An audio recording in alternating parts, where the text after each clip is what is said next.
Hey everyone, welcome back to the Road to 2000 series. This is episode 19.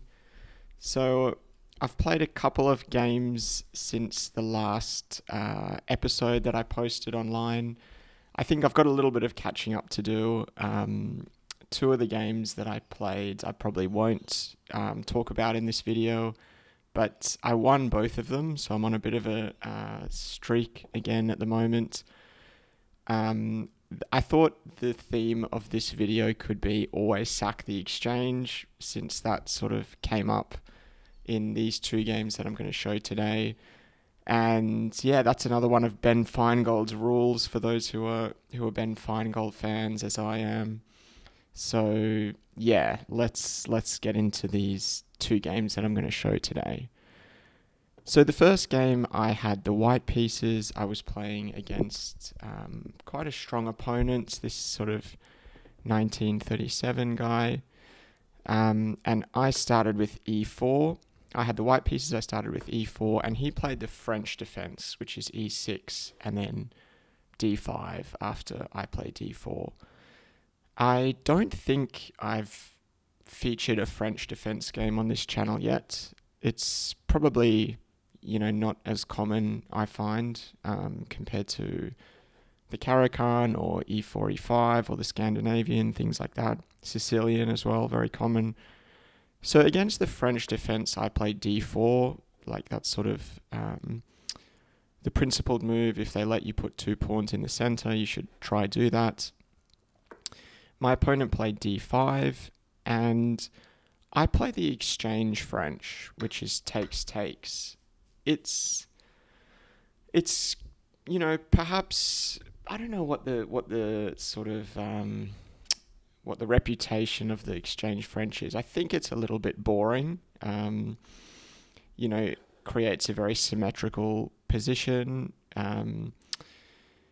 Yeah, one of the drawbacks of the French defense as opposed to the Caro-Kann is that after e6 you sort of block in the light squared bishop, but then after playing the exchange you allow the light squared bishop to come out. So yeah, I don't know. It's just sort of what I've always played, the exchange French. It's not something I'm super well prepared against. Um, but yeah, and then what I try to do against in this position is just develop the bishop out nicely, develop the knight, castle, and put a rook to e1.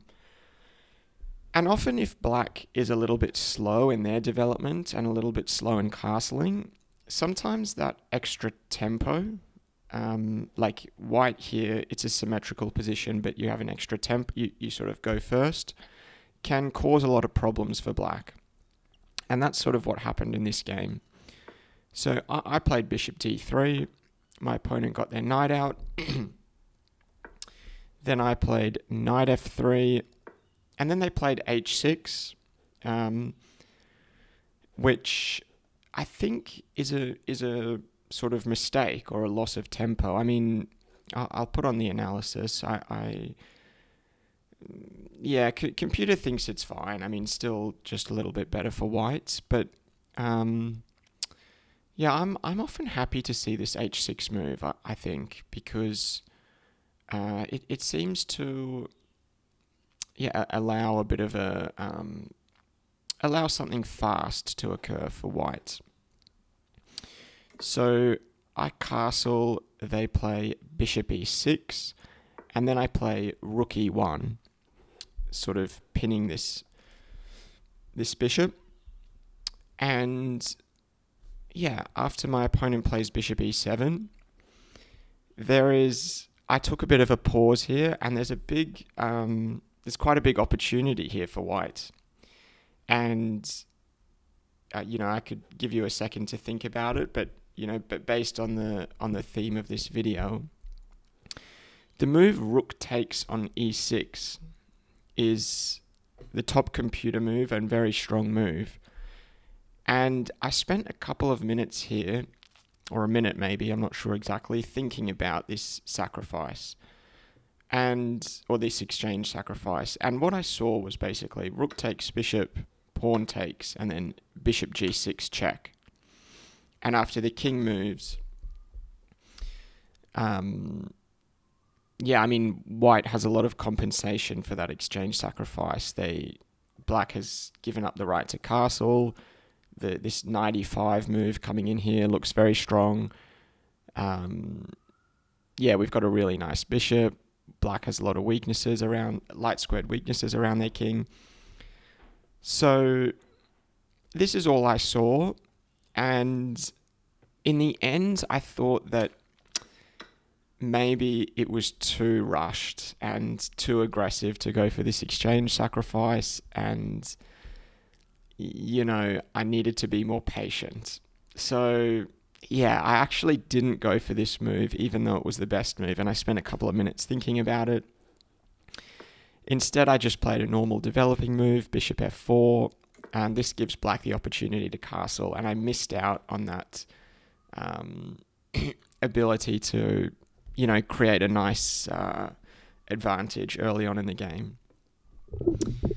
Okay, so, but the game continues. I develop my knight. Black plays c5. And this is the position we've got. So I can take here, which is what I end up doing. I can also play c3, but that gives black the opportunity to take or to push, which I didn't really like. So I decided to play against this isolated queen's pawn. And, okay, black takes back, and I attack the bishop with knight b3.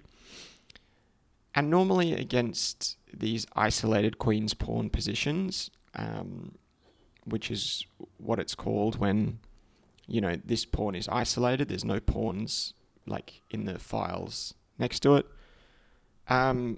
You want to try and control the square in front of that pawn, because isolated queen's pawns are quite weak, especially long term, like they can't be defended by a pawn. So ideally, black would like to trade off this pawn. Like if you think about it, if I played here, and if, let's say, I didn't control the square in front, like now I've got two knights, but if those knights weren't there, then black would like to sort of trade off that pawn. I mean, that's a very theoretical example, but yeah, black wants to trade off this pawn, and we want to not allow them to trade it off and eventually win it.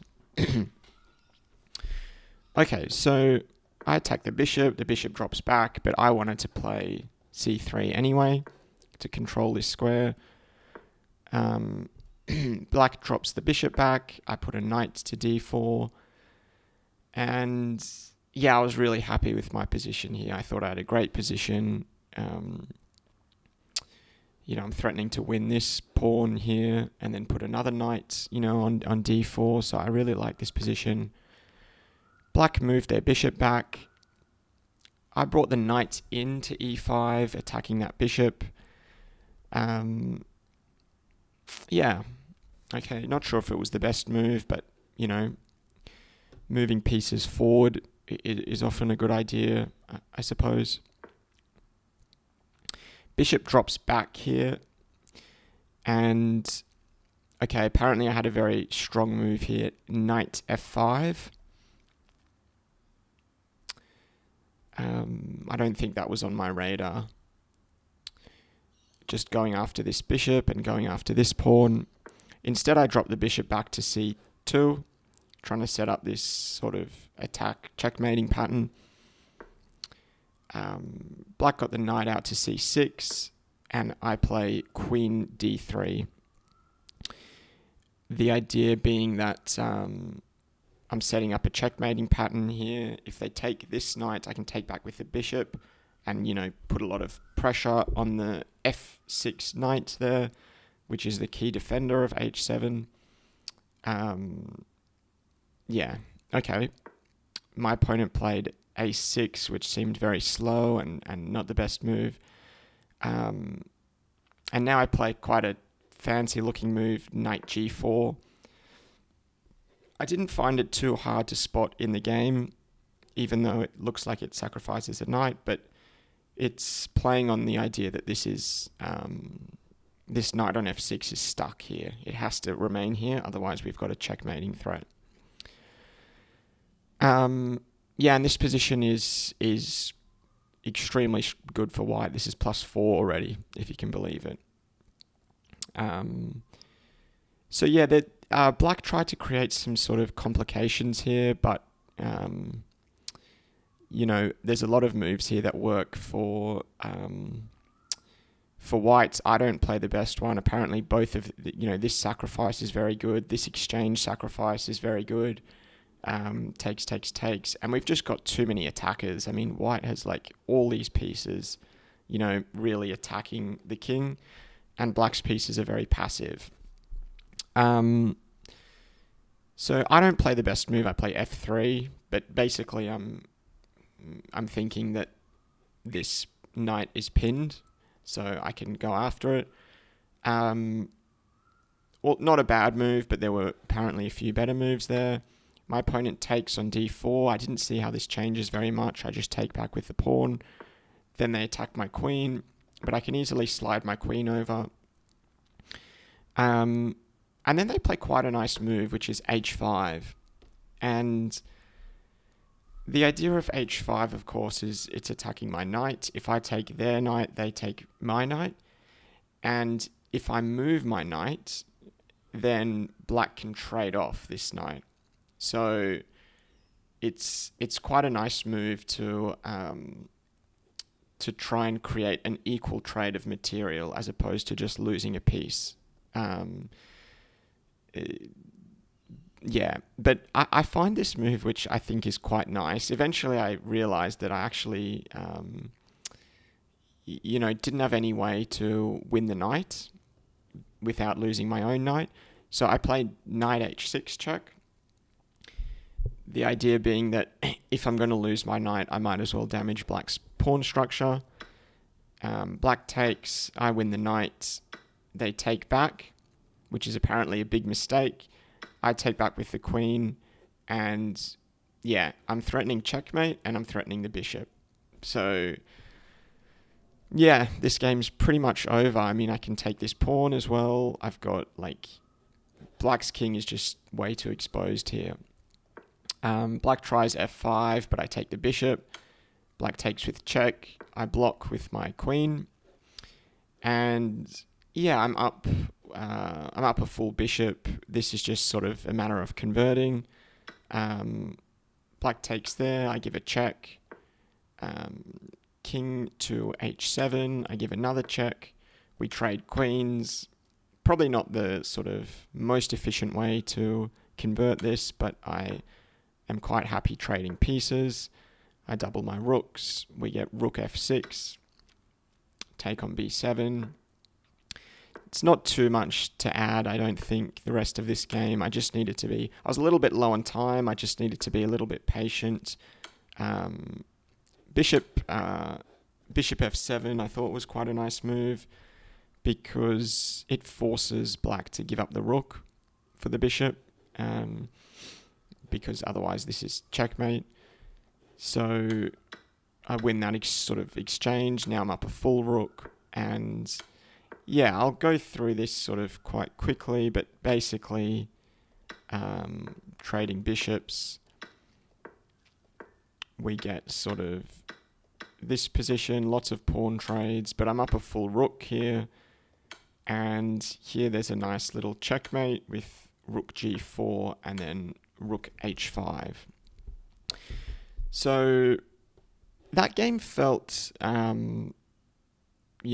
not too difficult, to be honest. I think my opponent played, a little bit too passively, and even after I missed that sort of exchange sacrifice opportunity at the start here, with rook takes on e6, I felt like I managed to have quite a comfortable game there.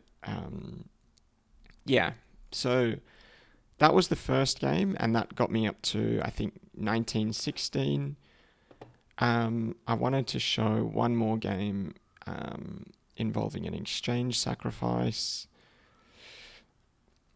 Okay, so then between this game and the one I'm showing now, I also won another game, getting me up to 1925, which was, my new peak.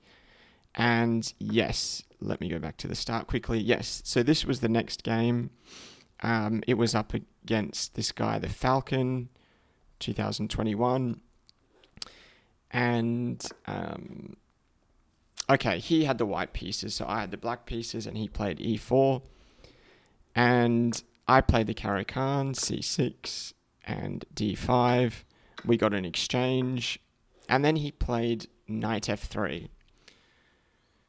So, okay, I've spoken a little bit in the past about the exchange Caro-Kann, how, it's really nice if we can get this bishop out. And he just allows me to get the bishop out to g4. So I don't think knight f3 is the most critical move, but I was quite happy to see it. I get the bishop out, just sort of develop quite normally, and we get a position like this. He refuses the trade, I castle, he attacks my bishop on g4. Now often you want to keep the bishop pair, and this is an example where, moving the bishop back is slightly better. Normally in these Caro-Kann positions, I'm happy to trade off the light squared bishop. So we get this sort of trade. I attack his bishop. I play a6 with the idea of playing b5. And yeah, black's just got a slight advantage here. I mean, these are the sort of positions I really like, I think. I have a very clear plan of playing this for this minority attack, rook c8, knight a5 into knight c4. But yeah, black's definitely got a slight advantage here. But as the game continues, I clearly misplay something. So I play knight a5. We get b3, which is I'm normally happy to see because now I can really pile up on this c3 weakness. First I start with b5 to prevent white sort of trading off their weakness. Otherwise they could play here, and then perhaps it's not so much of a weakness anymore. Okay, bishop d3. I start with my plan of sort of tripling up on the c file. I miss this knight e5 move, which is a little sloppy, attacking my rook. Decide to go for the trade, with which the computer really doesn't like, since after they take back, I play knight d7, and they get this strong position with f4. So after that sort of transformation of the position, actually white is better now. So bishop takes on e5 was not the best decision. But anyway, still a lot to play for. I go for my tripling up on the c-file strategy. Okay, here I play rook d8 instead of rook c8. My idea was to try and get a knight to e4, and if this trade occurs, I have a nice pin against the queen there. I think that was my idea, but perhaps rook c8 would have been better, just to continue with my plan.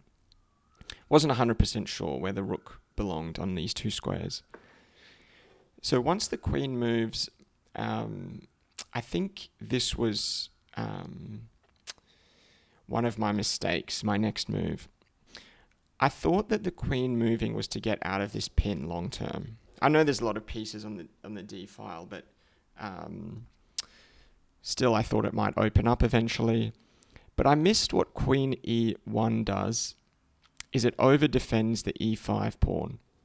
So I always thought I had the move f5 covered because I could take on e5, but I missed that queen e1 defends this pawn twice after f5. So yeah, I play rook c8, But then f5 is coming, and now I definitely felt I was in a little bit of trouble. Yeah. And yeah, I mean, perhaps I should have just taken. That does look natural not to allow this opening up. Okay, instead I go for the move b4. If white takes, we take the rook, and we've got enough pieces covering that c1 square. Like if, this is pinned, basically. But white is unfazed by this sort of attack, and they just take my pawn here. I take back with the f-pawn, thinking that I could meet queen f3, which is what white played, with the move knight f8. And I did see that after knight f8, rook takes. So the idea of knight f8 is it covers these two squares, which are very weak. I did see that white has this exchange sacrifice, but I thought I was okay after that. Even though it looks dangerous for me, I thought I had enough, since my queen also helps out with the defense, I thought I had enough resources there. Turns out I don't. I play knight f8, and in the theme of this video, white takes the knight on f8 with a brilliant move, sacrificing the exchange. Okay, I take back with the rook, and after queen g6, black is just in a lot of trouble here. And I didn't, anticipate how dangerous this was going to be. So, yeah, if I do nothing, if I take and just say there's no attack here, then after queen h7 check, king f7, rook f1 check, I've got to move, and then there's, what is the line here? Queen h7 check. Okay, let's say we take here. There's queen h7 check, king f7. Starting with bishop g6 check first. King e7. Queen takes on g7. Yeah, and we're just getting, if we move the king to d8, that is check, winning the rook, and we're probably getting mated soon anyway. So, yeah, and if we block with the rook or move to... Yeah, so we're just sort of getting mated here or losing a big chunk of material. So, instead of taking there, I thought maybe rook f7 helps with the defense. It doesn't. There's queen h7 check, king f8, and bishop g6, sort of transposing to a similar position. Yeah, I mean, if I move my rook, there's rook f1 check coming, so I think I have to give back the exchange. I take on c3, we get check there, takes, check, and yeah, after king g6, check, king h7, rook f8 is a nice move, threatening checkmate. I played g5, but now it's a mate in 2 anyway, with rook h8 and then queen g8. So, yeah, that was a tough game. I kind of got a bit smashed there. It's normally the sort of game that I like, those positional Caro-Kann battles, but yeah, probably just a couple of key decisions here. The notable one being allowing knight e5 and then instigating this trade was not a good decision. And then, white had a really nice sort of exchange sacrifice here, which, was was really needed to get the queen into g6. But yeah, anyway, those were the 2 games that I played. Let me know what you thought of them. I think, I think the exchange sack is often a good idea because, this is a generalization, of course, but initiative is just so important in chess that if you can give up 2 points of material, which, often only shows itself to be an advantage in the end game or when the position opens up. It's really often worth it. So anyway, those are my 2 games. I seem to be trending pretty well. I think rating-wise, I hit 1925, which is a peak, and now I'm back to 1915, but still, definitely had a good sort of 4 or 5 games. Anyway, thank you everyone for watching, and I will see you all next time.